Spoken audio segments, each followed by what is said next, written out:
Όταν μεγαλώσω θέλω να γίνω μάτς στο Μουντιάλ και να φοράω καπέλο,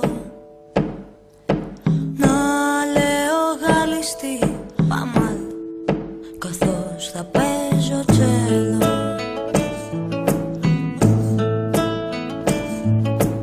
Όταν μεγαλώσω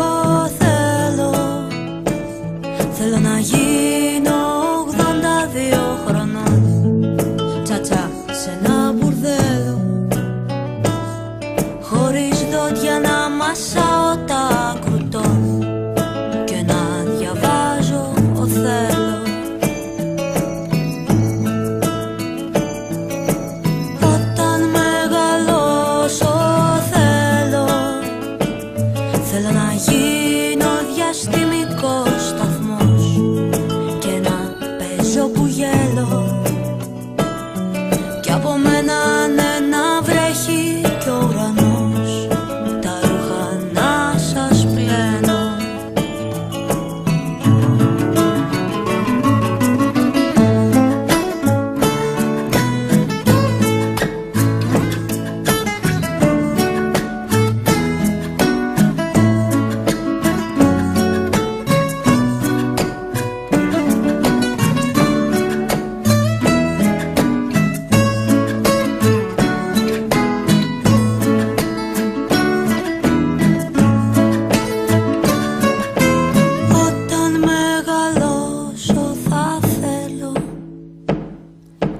Θα θέλω να ήμουν μικρή, να μην